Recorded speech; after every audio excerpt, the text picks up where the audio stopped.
So, but the same day, Shravana Purnima, has Yajurveda Upakarmanvi. And a lot of newer generation, younger, the youth may not be aware of the significance and what it means, the Upakarma. Could you please share some insights on Yajurveda Upakarma? So yeah, it is actually Upakarma. So Upakarma. Oh. Upakarma. So this happens to be for the Rigvedins, it is the next day. Next. It is the Pratipad of Krishna Pratipad of Shravana Masa, and for Yajurvedins it is Shukla Purnima, and for Samavedins it is Bhadrapada Masa. It comes in Bhadrapada Purnima or Bhadrapada Chaturthi, if I am not wrong. So there are different tithis for each and every Upakarma. So what does Upakarma means? Is actually again going near to Adhyayanam. Karma means some action, some work. What is it? It is actually called as Adhyayanopakarma. So in the Shastra, we find it to be as Adhyayanopakarma and Adhyaya Upakarma, if not. Adhyayam Upakarma, if not. So in the Apastamba Dharma Sutra, we do find that Shravanyam Paurnimasyam Adhyayam Upakritya Masam Pradoshe Nadhiyita. So on the Shravana Purnima, you have to do the Upakarma, Adhyaya Upakarma, and then start your study of Vedadhyayana and etc. You have to do it. So that is what is the main objective of it. Yeah. And this is like offering gratitude to the rishis, devatas, the Vedas themselves. But I have heard that the Vedas are studied after a gap of 6 months. Yeah. What exactly happens? Is it true? And why is there abstinence for 6 months? Yes. So the first part would be what is the main ritual that happens in Upakarma is normally you do Tarpanam and Homan to the rishis. So according to the Veda, we have Jayamano Have Brahmanaha Tribhihi Rinai Ranavanjayate. So everyone who is born, they're born with 3 rinas: Deva Rina, Pitru Rina, and Rishi Rina. So Deva Rina, you perform the rituals that are prescribed to you in order to get rid of Deva Rina.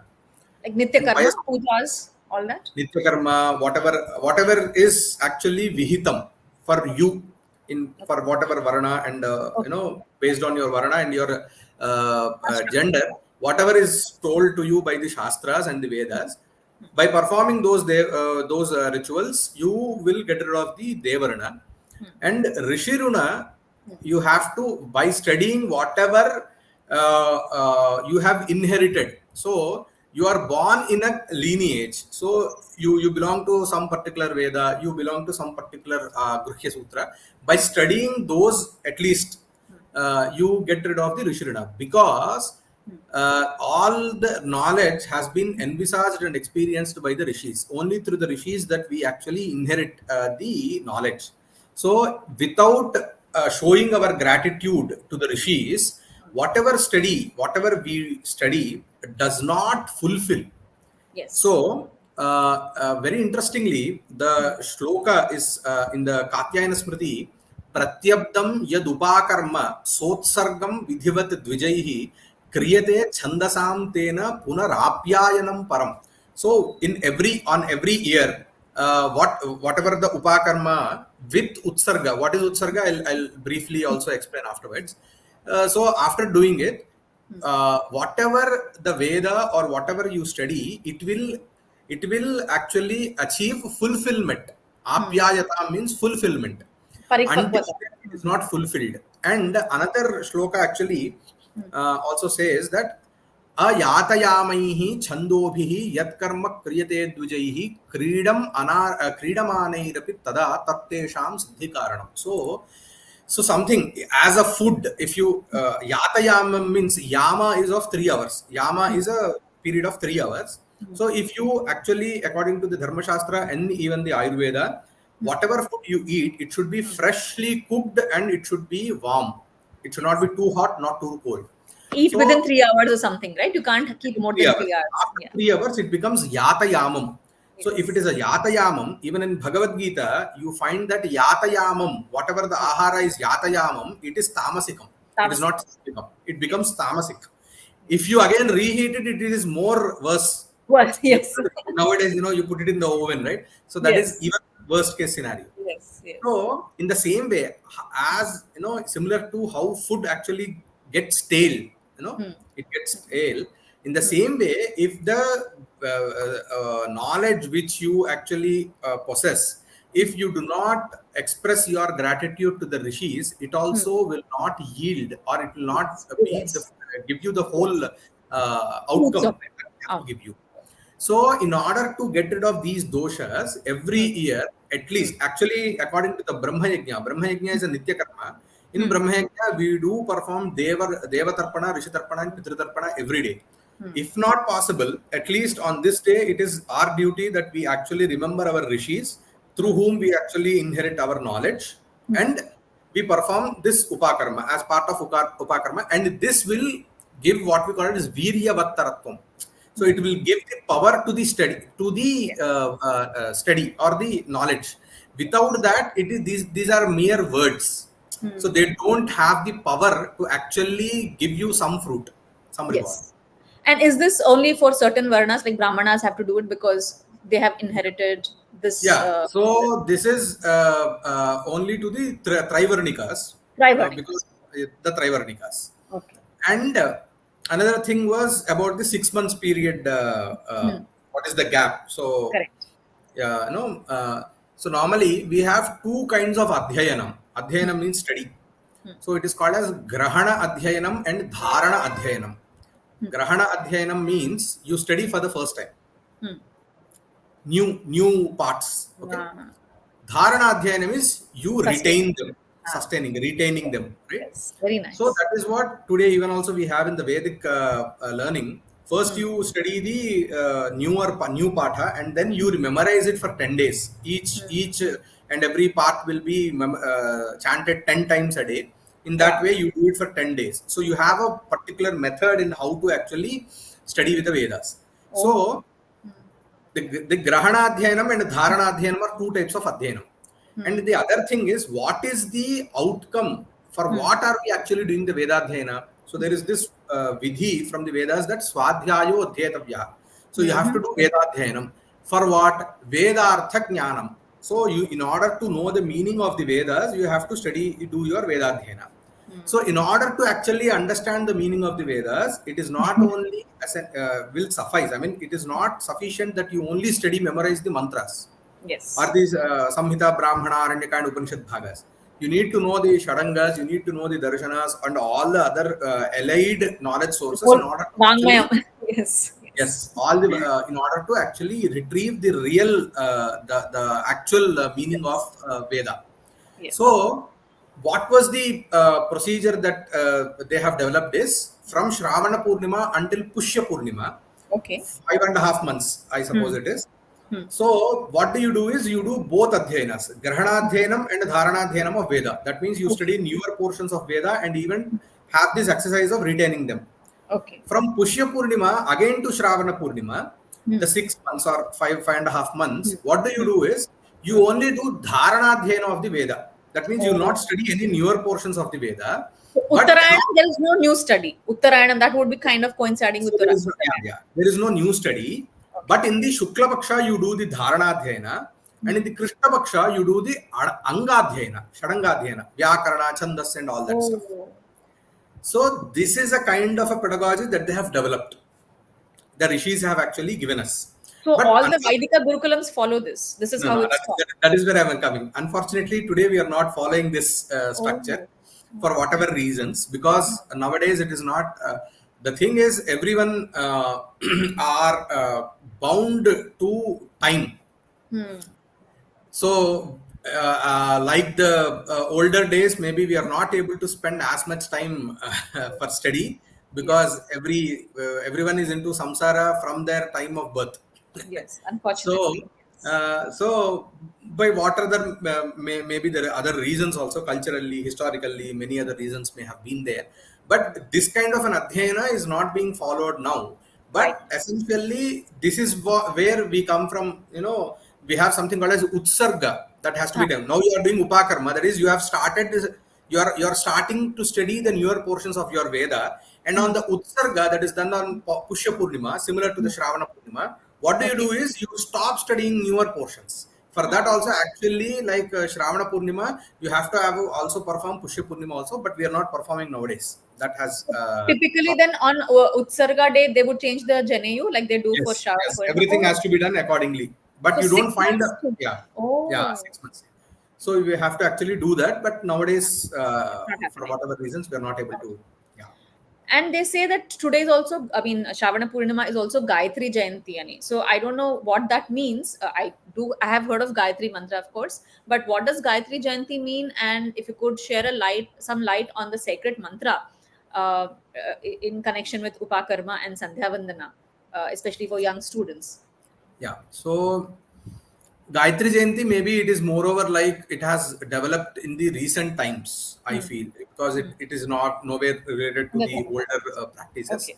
Something Okay. like Yoga Day now, Correct. everything has a Jayanti. We have a Gita Every Jayanti. Mother's Day, Father's Day. Yes. So, in the same way, maybe it has come in a recent past.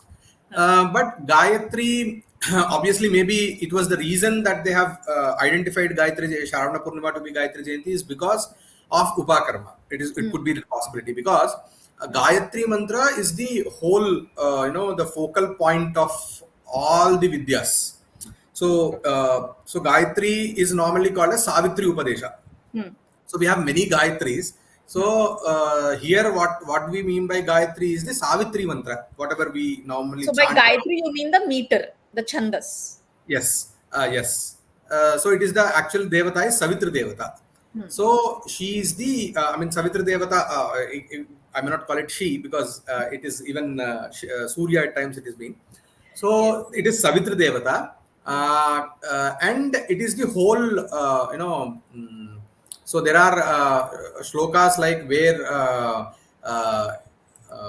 in the Yamasmriti we find Gayatrin chaiva vedanscha tulaya atolayat prabhu ekataschaturo vedan sangascha sapatakraman ekataschaiva gayatrim tulya rupatu sasmrita. So how significant is Gayatri mantra is, so when the Ishvara created and he started weighing the vidyas. Hmm. So on one in that tula, that is in the measuring Balance. this thing balancing this thing balance, in one plate you have Gayatri mantra, and on the other plate you have the Vedas, all the Shadangas, four Vedas with all the allied knowledge sources in one, and it weighed same.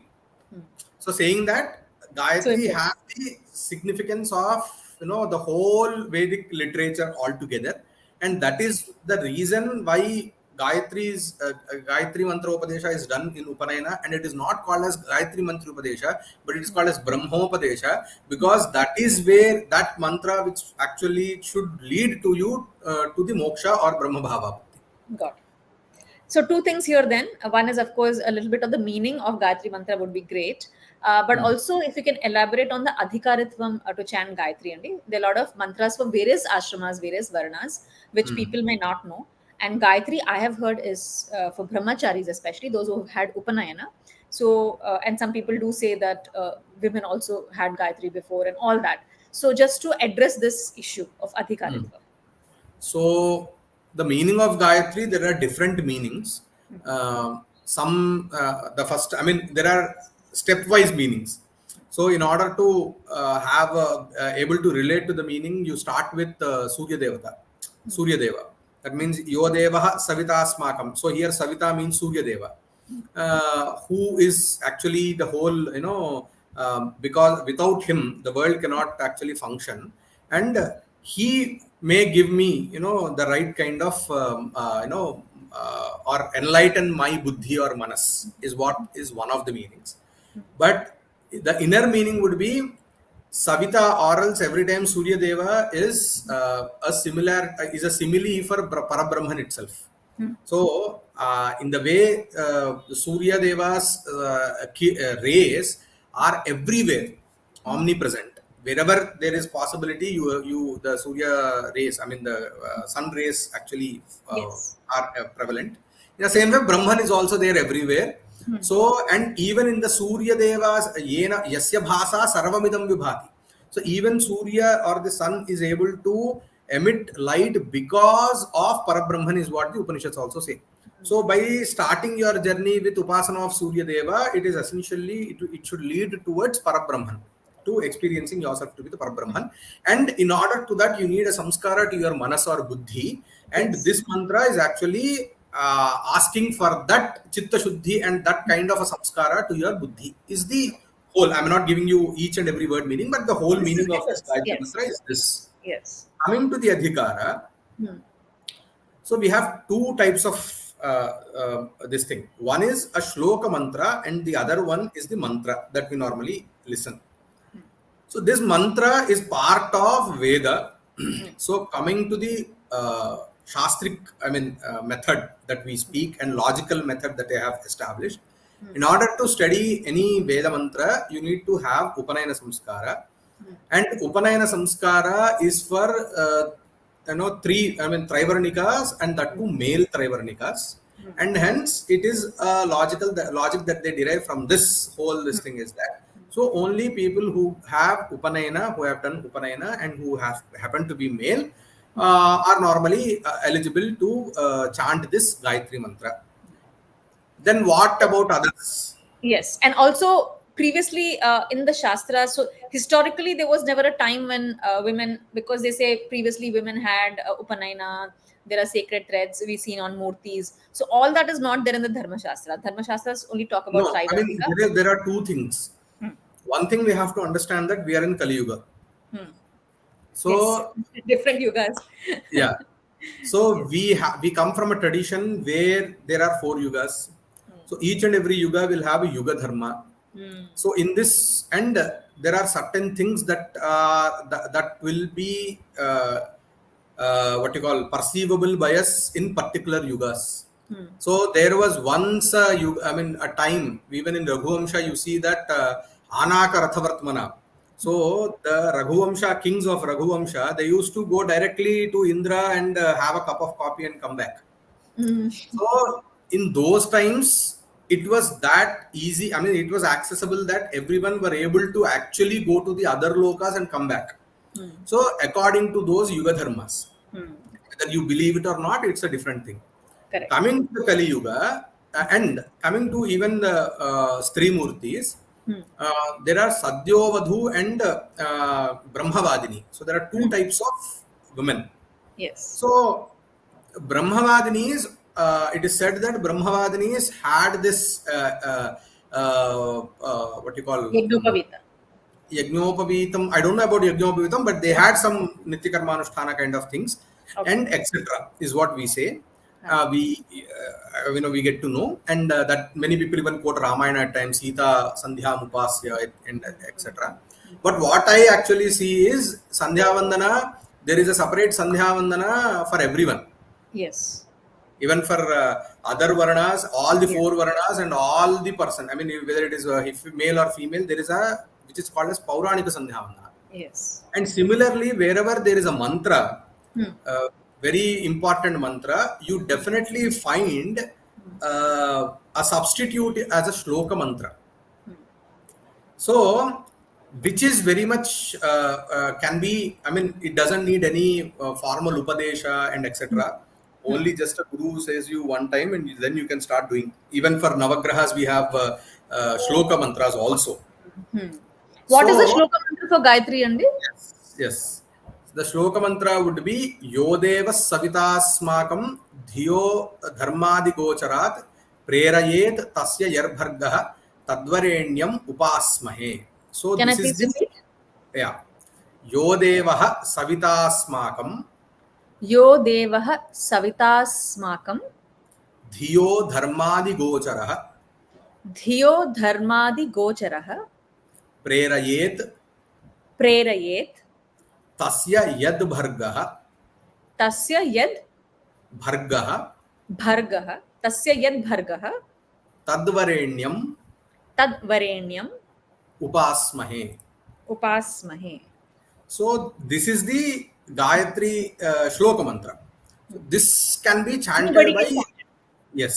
So yeah. So we have developed different things. So every time the Shastras, they do not, and they even say in the Shastras itself that you cannot deprive people from the rewards of any ritual.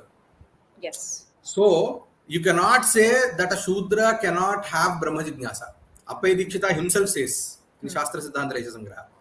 So even if the Shastra says 100 times that a Shudra cannot have Brahma Jignasa, the Shastra cannot actually restrict, because Shastra is not a doer, it is just a Jnapakam. So it is like Hita Shasanat Shastram. It tells you what is good for you. So that is why the phalam or the reward is not restricted. The source to achieve that reward are different. It is not Yes. restricted again. You are Yes. having different sources based on you being born in particular varna, in particular gender. You are having different things. If you are if you are bad from doing the whole thing and getting the reward, then you can say that it could be It's a discriminated. problem. Yes. It's not in that It's way not that so. it's, Yeah. So it's various means, different means are there for different proclivities, different attitudes, different stations of life, different ages, different genders. It's diversity, and everybody can reach that goal through various different means. so the Wanting, phalam or the huh, reward of doing Gayatri Japa huh. is not being restricted. It's not It is restricted. said So to you, you yes, achieve that phalam or reward by doing the shloka mantra anushthan. Shloka mantra. So you have an alternative, and it's an easier alternative. There are not many Yes, restrictions. You don't yes. have to do the rigorous practice that a brahmana male is supposed to. So it's very clear, and this is beautiful. And we'll put this shloka mantra also in the description, and I would love to learn it. Because I've always felt that obviously, if I want brahmagyanam, there has to be something for me, and this is very clear. At some point, we should also talk about the sandhya for women. We did consider. And another thing that we have to understand is what is the whole utility of doing mantra japa, Yes. and how does actually that what is the process that actually will give you the reward. So in the Shastras you have something called as niyama drishtam. So by chanting some energy or something called as a punya vishesha called as niyama drishtam generates, which will actually lead you to that particular phalam. Yes. So, and how, when will this niyama drishtam be achieved is only through the niyama adhyayana or niyama japa. So where does the niyama comes from? Niyama comes from the Shastra. So it is very meticulously, framed in the Shastras. So if you perform this in such a way, and that is where Shastras are actually. Shastras and Vedas normally are not for explaining you how the materialistic world is, because you can know it by even your sensory organs and other inference and etc. Yes. There is no need of any Shastra for that. Shabda Pramana is not needed. So Shabda Pramana is actually focused to those elements which are not perceivable by either Pratyaksha or Anumana. So if you actually accept them and understand them, give them the respect that they need, and then only you can understand. If not, it will be moreover like slandering. And they won't give results. They won't yield results because the niyamas or the rules and regulations are based on Like just having, if not, you can just have a loop of Gayatri mantra nothing is 1 going to lakh happen. times. It is not going to give you, if you do Correct. 1 lakh times, the Correct. phalam is not going to happen to you. Correct. And then blaming it because I've done so much and nothing happened. It's not going to work because all the, like, if it is a chemical formula in a laboratory, that will yield a certain results only when the chemical composition and the person performing the experiment, everything is in order. So here also we have rules. There are niyamas and vidhi nishedas, what's to be done, what's not to be done, adhikaritvam, the eligibility. All this has to be considered and then done. So thank you so much for that. This is a very, very enlightening discussion today. I'm so excited to learn such new things. But finally, before I let you go, Srinivas Garu, people also sing the Gayatri. We've just talked about it a little bit, but I wanted to say that I've heard so many tunes of all these mantras, and I've heard that mantras are not to be sung and shlokas can be sung with bhakti, and that bhakti overrides the wrong pronunciations. But in mantra, it will not override, even if you have a lot of bhakti. So can you please talk about this a little bit? Yeah, so this is very crucial in the mantra. So one of the sharangas is siksha. So the whole concept or the objective of siksha is how to pronounce pronunciation. It's all about pronunciation. How should you pronounce a mantra? And we even have swaras to each and every mantra. So if you actually, you cannot play with swaras as you wish. So normally we have this wonderful, shloka in the Paniniya Siksha. Mantro hina swarato varanato va mithya prayukto na tamarthamaha sa vagvajraha yajamanam hinasti yathendra shatru swarato paradhat.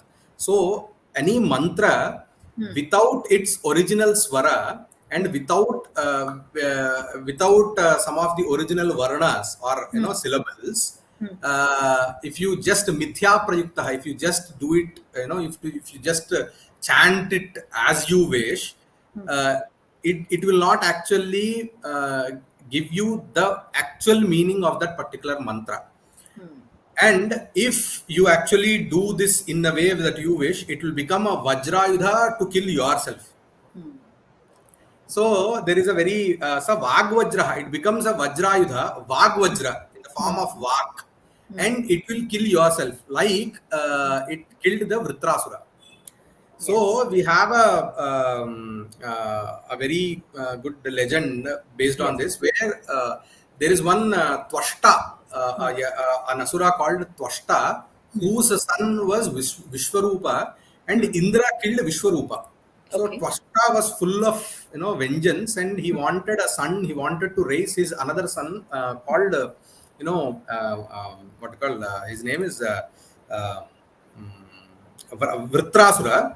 So he wanted him to do a abhicharika kriya. Abhicharika kriya is a ritual which you perform in order to kill your enemy. It's called abhicharika kriya. So he wanted to do a abhichara kriya and give power to his Vritrasura, his son Vritra, to kill Indra. So he said Indra Shatrur Vardhasva. So his intention was Indra Shatru. Shatru means a person who kills, slayer, right? A slayer of Indra, that is my son, may he go. That means may he achieve strength. Indra Shatruhu Vardhasva is the mantra that he used. So Indra Shatruhu, so there is an Antyodatta and Adyudatta. So both the ways. That is Indra Shatrur Vardhasva, Indra Shatrur Vardhasva. So there are two ways that you can actually pronounce this. So if you the word Indra Shatru is a composite word. It's a samasa. So there can be two samasas of this. Indrasya Shatruhu is one samasa, that is the Shashti Tatpurusha samasa, which means slayer of Indra. The second one would be Indraha Shatruhu Yasya, the Bahuvrihi. Here, Indra is the slayer for someone else. So Indra will be slayer, and the other one will be the person who is going to be killed. Yes. So if it is an Antyodatta, Indra Shatruhu, then it becomes Shakti Tatpurusha. But this Twashta, he did Adyudatta, Indra Shatruhu, that became Bahuvrihi. So in order to actually give power to his son, he gave power to Indra. Yes. Indra Shatruhu Vardhasva. So that means Indraha Shatruhu Yasya. So that means now the slayer is Indra, and may he actually gain power. So he got power. He got powerful and he killed Twashta. He killed Vritrasura. This is a good example of the interconnectivity, interdisciplinary nature of the Shastra. Sanskritam is so important. You have to know your samasas to chant, and then Shiksha is important. Otherwise the other person gets killed. The other thing is, as it is said, if you do it as you want, it becomes mithya prayukta. So if it is a mithya prayukta, it will not actually give you the meaning it has to give, and at the end, it will not actually give you the niyamadrishta results also. Yes. So the sentence that you said, Hita Shasanat Shastraha, is that what it is? Hita Shasanat. Hita Shasanat Shastram. So Hita is good for welfare for everybody. Shasanat is the ruling or that which controls, or that which... I mean, Shastra is actually giving you Upadesha.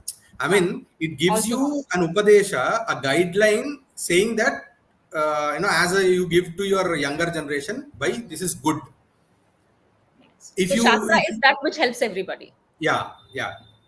it is not there to discriminate among people. It is not there to divide. What people say nowadays. That is not actually the definition also of Shastra. So that's Yes. wonderful. Hita Shasanat Shastra. On that note, Chala Dhanyavadalandi. Today was really, for me, very enlightening to have got the Upadesha of Shloka Gayatri. Right.